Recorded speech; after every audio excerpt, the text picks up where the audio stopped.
की कमजोर स्थिति को जान चुका था। वर्षा ऋतु का उसने इंतजार किया, अतः उसने हुमायूं के प्रस्ताव को तुरंत स्वीकार कर लिया, जो उसका केवल दिखावा मात्र ही था। कुछ समय के बाद वर्षा प्रारंभ हो गई और मुगल शिविर एक नीचे स्थान पर था, अतः वहां बाढ़ आ गई और पानी भर गया। मुगल सेना का समस्त प्रबंधन अस्त व्यस्त हो गया। 25 जून 1539 ईस्वी को शेर खां ने झारखंड के चेहरू सरदार पर आक्रमण करने के बहाने एक सेना खवास खां के नेतृत्व में रवाना कर दी। इस पर शेख खलील ने हुमायूं को सतर्क रहने का सलाह दी, किंतु हुमायूं ने इस सलाह की ओर ध्यान नहीं दिया। रात्रि के समय शेर खां भी मुगल सेना के दूसरी ओर रवाना हुआ।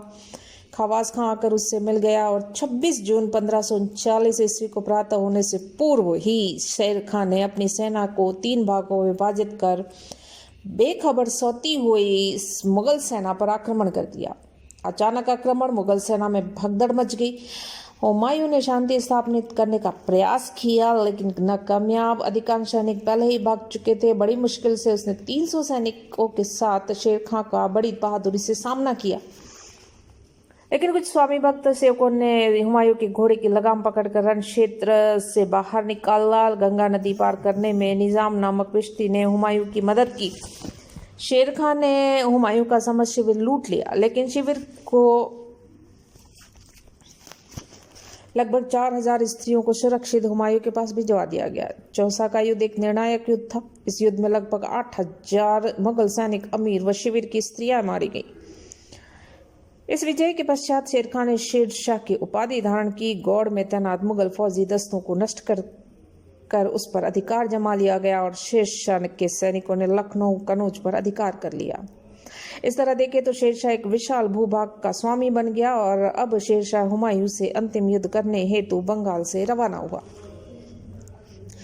बिलग्राम का युद्ध। चौसा के युद्ध में पराजित होकर हुमायूं भागकर आगरा आया और अपने भाइयों के खेमे में गया, जहां कामरान और हुमायूं ने एक दूसरे को देखा। दोनों की आंखें भर आई। समय हिंदाल भी आ गया था, जिसे हुमायूं ने क्षमा कर दिया। इधर शेरशाह हुमायूं का पीछा करता हुआ फरवरी 1540 ईस्वी में कनौज आ पहुंचा।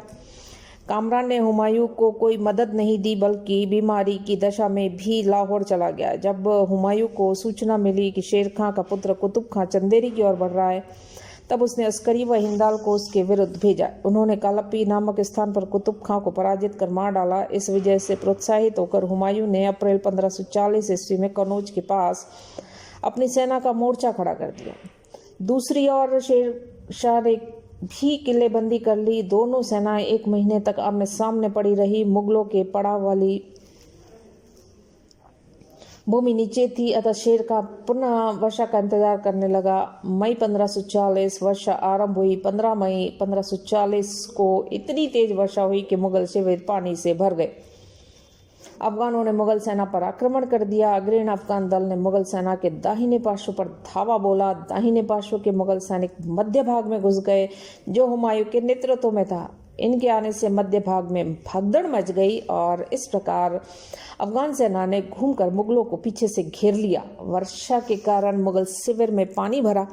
उनकी बड़ी बड़ी तोपें बेकार हो गई और अफगानों को भयंकर मारकाट से आतंकित हो मुगल सैनिक भागने लगे और अपने प्राणों की रक्षा हेतु नदी में कूद पड़े। इस प्रकार हजारों मुगल सैनिक डूबकर मर गए और हुमायूं किसी तरह बचकर नदी की तरफ आया और बड़ी कठिनाई से शमशुद्दीन गजनवी की सहायता से नदी पार कर अपने प्राण बचाए। बिलग्राम का युद्ध मध्ययुगीन इतिहास का परिवर्तन बिंदु है, क्योंकि इस युद्ध के बाद सत्ता में मुगलों के हाथ से निकली, अफगानों के हाथ पहुंची और शेरशाह ने दिल्ली का तख्त प्राप्त कर उच्च कोटि की शासन व्यवस्था स्थापित की। हुमायूं अगले 15 वर्षों तक दर दर की ठोकरें खाता रहा। उसकी दशा इतनी शोचनीय हो गई कि एक साधारण आदमी भी उसे मदद देने को तैयार नहीं था। हुमायूं का पलायन। कनौज अथवा बिलग्राम के युद्ध में पराजित हुमायूं आगरा आया, लेकिन अफगानों का एक दल उसका पीछा कर रहा था। भागकर लाहौर पहुंचा। यहाँ उसके भाइयों से मुलाकात हुई, लेकिन भाइयों ने उसे कोई मदद नहीं की। दोनों राज्यों की सीमाएं निश्चित कर दी गई थी। इसी समय शेरशाह भी पंजाब आ चुका था और हुमायूं ने शेरशाह के पास प्रस्ताव भेजा कि सरहिंद तक दोनों राज्यों की सीमाएं निश्चित कर दी जाएं, लेकिन शेरशाह ने इस प्रस्ताव को ठुकरा दिया। इसी बीच कामरान शेरशाह से साठगांठ करने लगा, इसलिए हुमायूं भागकर कश्मीर पहुंचा, लेकिन कामरान ने कश्मीर का मार्ग अवरुद्ध कर दिया। अतः हुमायूं को भागकर सिंध जाना पड़ा। सिंध में हुमायूं के बख्तर के दुर्ग का घेरा डाला, जो काफी समय तक चलता रहा, लेकिन उसका कोई परिणाम न निकल पाया और हुमायूं सेहवान की तरफ आगे बढ़ा और हिंदाल के शिविर में ठहरा। इस शिविर में इसने हिंदाल को आध्यात्मिक गुरु मीर अली अकबर जामी की पुत्री हमीदा बानो को देखा और उससे निकाह की इच्छा प्रकट की। हिंदाल और स्वयं हमीदा बानो, जो इस समय केवल 14 वर्ष की थी, की इच्छा के विपरीत 29 अगस्त 1541 ईस्वी को ये निकाह हो गया। हुमायूं ने यहाँ कई दिन आनंद में बिताए। कुछ दिनों बाद उसने थट्टा विजय करने का विचार किया, किंतु सिंध के शासक शाह हुसैन ने यादगार मिर्जा को अपनी ओर मिला लिया। अतः हुमायूं ने मारवाड़ के शासक मालदेव के यहाँ जाने का विचार किया। कहा जाता है कि मालदेव ने हुमायूं को पत्र भेजकर शेरशाह के विरुद्ध सहायता देने का वचन दिया था। अतः हुमायूं मारवाड़ की ओर आया, लेकिन इसी समय शेरशाह के दूत ने मालदेव को कहा कि वह हुमायूं को बंदी बनाकर शेरशाह के सुपुर्द कर दे। हुमायूं के दूत ने जब शेरशाह के दूत को देखा तो उसी समय उसे किसी षड्यंत्र का आभास हुआ और हुमायूं पुनः सिंध की ओर लौट गया। सोढ़ा राजपूतों के एक छोटे से राज्य अमरकोट में ठहरा और 15 अक्टूबर 1542 ईस्वी को हमीदा बानो ने अकबर को जन्म दिया। हुमायूं कंधार की ओर रवाना हुआ, लेकिन कामरान ने उसका रास्ता रोक लिया। हुमायूं को बंदी बनाना चाहता था। यहाँ से स्वयं हुमायूं तो भागने में सफल हो गया, लेकिन उसे अपने 1 वर्षीय पुत्र अकबर को वहाँ छोड़ना पड़ा। हुमायूं यहाँ से भागकर फारस गया, जहाँ शाह तहमासप ने उसका स्वागत किया। 1544 ईस्वी तक हुमायूं फारस में ही रहा। हुमायूं भारत में नाकामयाब रहा। उसके सफलता के क्या कारण रहे? तो मुगल शासकों में सर्वाधिक ठोकरें हुमायूं को ही खानी पड़ी थी। विरासत में उसे असंगठित साम्राज्य और रिक्त राजकोष मिला था। किसी योग्यतम शासक को भी असफलता के द्वार पर पहुंचा सकता था, लेकिन स्वयं हुमायूं की व्यक्तिगत दुर्बलताएं, तत्कालिक परिस्थितियां उसको असफल बनाने का कारण बनी थी। हुमायूं की असफलता के कारण यदि हम देखें तो सबसे पहला आता है हुमायूं की व्यक्तिगत दुर्बलताएं। यह सत्य है कि बाबर ने अस्त व्यस्त साम्राज्य छोड़ा और वो चारों तरफ शत्रुओं से घिरा हुआ था, लेकिन हुमायूं की व्यक्तिगत दुर्बलताओं ने भी स्थिति को अधिक विषम बनाया। जिन विषम परिस्थितियों में हुमायूं ने गद्दी प्राप्त की थी, उसे अपने साम्राज्य को संगठित करना चाहिए था और अपने शत्रुओं से डटकर मोर्चा, जबकि उसने मूर्खतावश अपने भाइयों में साम्राज्य का विभाजन करके साम्राज्य की रही सही एकता को भी समाप्त कर दिया। पंजाब और काबुल कामरान को दे दिए, उसकी शक्ति का आधार भी समाप्त हो गया। कालिंजर के राजा को भी कूटनीति से अपने पक्ष में कर सकता था, लेकिन उसने कालिंजर का घेरा डालकर दूरदर्शिता का परिचय दिया। शेरशाह की बढ़ती हुई शक्ति और महत्वाकांक्षा को रोकने के बजाय शेरशाह से संधियां कर ली। शेरशाह जैसा कूटनीतिज्ञ हुमायूं की दुर्बलताओं को समझ गया। तत्परता से निर्णय लेकर कार्य करने की क्षमता न होने के कारण ही उसे चौसा के युद्ध में पराजय का मुख देखना पड़ा। जैसा कि अल्फिस्टन लिखते हैं कि वह वीर अवश्य था, किंतु स्थिति की गंभीरता को समझने की उसमें क्षमता नहीं थी। यही कारण था कि जिसकी वजह से कनौज के युद्ध में पराजित होकर उसे दर दर की ठोकरें खानी पड़ी। अपनी विलासी प्रवृत्ति के कारण विजित गुजरात राज्य को भी खोना पड़ा। वस्तुतः इन्हीं व्यक्तिगत दुर्बलताओं के कारण वह जीवन भर ठोकरें ही खाता रहा। दूसरा, हुमायूं की अपव्ययता। हुमायूं को विरासत में रिक्त राजकोष मिला, जबकि अस्त व्यस्त साम्राज्य की सुरक्षा के लिए उसे धन की आवश्यकता थी, लेकिन हुमायूं ने धन संचय की और कभी ध्यान ही नहीं दिया। कालिंजर के शासक से जनधन की हानि का मुआवजा प्राप्त हुआ तथा चंपानेर से गुजरात के बादशाहों का राजकोष मिला, लेकिन वह अपने धन को बड़ी बड़ी दावत देने, आनंद मनाने, अपने अनुयायियों को पुरस्कार बांटने और बड़ी बड़ी इमारतें बनवाने में खर्च करता रहा। वह अपने अनुयायियों में खिल्लतें बांटने और दावत देने के लिए सदैव तत्पर रहता था। उधर शत्रु द्वार पर खटखटाता रहा होता था और हुमायूं दावतें खाने में व्यस्त रहता था। हुमायूं की इस अपव्ययता के कारण साम्राज्य की बिगड़ी हुई आर्थिक स्थिति और भी ज्यादा खस्ता हो गई और तत्कालीन परिस्थितियों में उससे मितव्ययी होना चाहिए था। तीसरा, भाइयों के प्रति अत्यधिक उदारता। यह सत्य है कि बाबर ने हुमायूं को अपने भाइयों के प्रति उदार रहने का निर्देश दिया था, लेकिन जब उसे मालूम हो गया कि उसके भाई उसके प्रति वफादार नहीं हैं, तब उसने अपने व्यवहार में परिवर्तन करना चाहिए था, लेकिन उसके बावजूद वह अपने भाइयों के प्रति उदार बना रहा है। इसका परिणाम यह हुआ कि हिसार, फिरोजा और पंजाब जैसे महत्वपूर्ण क्षेत्र उसके हाथ से निकल गए और इन क्षेत्रों पर कामरान का अधिकार स्वीकार कर लिया। फिर भी कामरान के विरोधी रुख में परिवर्तन नहीं आया। अस्करी और हिंदाल भी उसके प्रति वफादार नहीं रहे। उन्हें जब भी अवसर मिला उन्होंने हुमायूं के विरुद्ध विद्रोह कर स्वयं को सम्राट घोषित किया। उन्हें जब भी अवसर मिलता उन्होंने हुमायूं बार बार विद्रोह कर स्वयं को सम्राट घोषित कर देते, लेकिन हुमायूं बार बार अपने भाइयों को क्षमा करता रहा और अपने भाइयों के प्रति अत्यधिक उदारता हुमायूं की सफलता का कारण बनी। राजपूतों का सहयोग न मिलना। जब हुमायूं बहादुर शाह के विरुद्ध संघर्ष करने जा रहा था, तब मेवाड़ की रानी कर्मवती ने बहादुर शाह के विरुद्ध हुमायूं से सहायता मांगी। हुमायूं बहादुर शाह पर उसी समय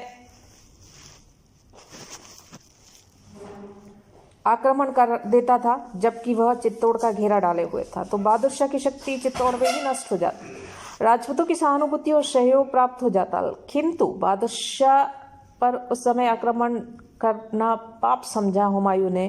बहादुर शाह एक गैर मुस्लिम के विरुद्ध संघर्ष कर रहा था। यह हुमायूं की राजनीतिक भूल थी। इसी भूल के परिणाम स्वरूप राजपूतों का सहयोग प्राप्त करने के से हमेशा हमेशा के लिए वंचित हुआ।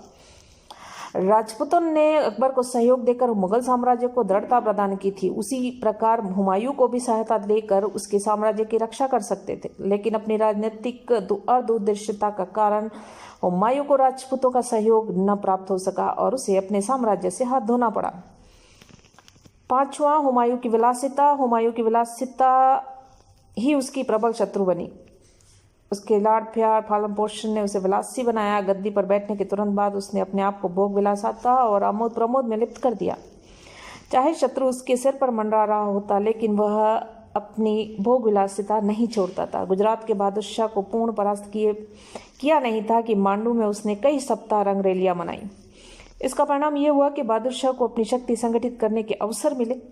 जिस समय शेर खां ने बंगाल अभियान की सूचना मिली, वह अपने आमोद प्रमोद में ही मस्त रहा।